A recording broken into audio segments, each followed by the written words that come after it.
சென்னை வளசரவாக்கத்தில் பங்களாவில் திடீரென பயங்கர தீ விபத்து ஏற்பட்டது. இதில் இருவர் சிக்கியிருப்பதாகவும் அவர்கள் உயிருக்கு ஆபத்தான நிலையில் இருப்பதாகவும் தகவல் கிடைக்கப்பெற்ற நிலையில் தற்பொழுது அந்த இருவர் உயிரிழந்ததாக அண்மை தகவல் கிடைக்கப்பெறுகிறது.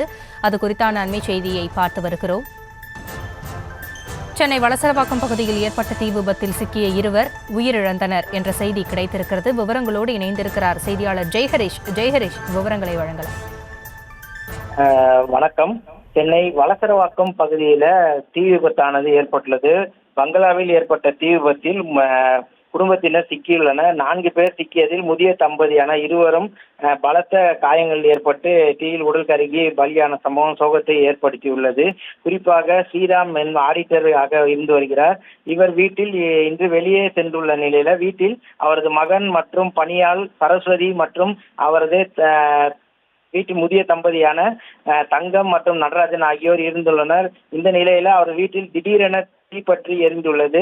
சுமார் இந்த தீக்கு விபத்து ஏற்பட்ட உடனேயே அவர்கள் முதல் தளத்தில் சென்றதாக சொல்லப்படுகிறது. அங்கிருந்து சரஸ்வதி மற்றும் அவரது மகன் முதல் தளத்திலிருந்து எகிரி குதித்துள்ளனர். இதில் சரஸ்வதிக்கு இடுப்பில் காயம் ஏற்பட்டதாகவும் தகவல் சொல்லப்படுகிறது. இதில் அவர் மருத்துவமனையில் சிகிச்சை பெற்றுள்ளதாகவும் இந்த பகுதியினர் தகவல் தெரிவிக்கின்றனர். மேலும் இருவரும் முதல் தளத்தில் சிக்கியுள்ளனர்.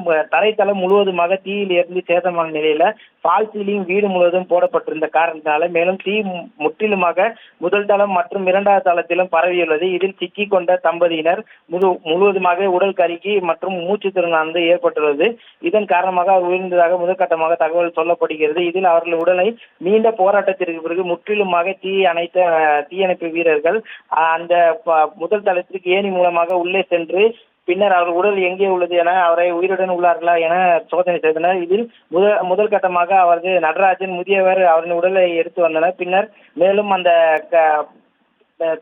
முதிய பெண்ணின் உடல் கிடைக்காததால் அவர் தேடும் பணி தீவிரமாக ஈடுபட்டுள்ளனர். இதன் பின்னரே சுமார் அரை மணி நேரத்திற்கு பின்னர் அவர் கண்டெடுக்கப்பட்டு அவரும் உடல் கருகிய நிலையில் அவர் உயிரிழந்த சம்பவம் தகவலானது சொல்லப்படுகிறது. அவர் 20 உடலும் தற்போது மீட்கப்பட்டு தொடர்ந்து இந்த பகுதியில் இந்த தீயை அணைத்து முழுவதுமாக விபத்திலிருந்து இந்த அணைக்கும் பணியானது நடைபெற்று வருவது குறிப்பிடத்தக்கது.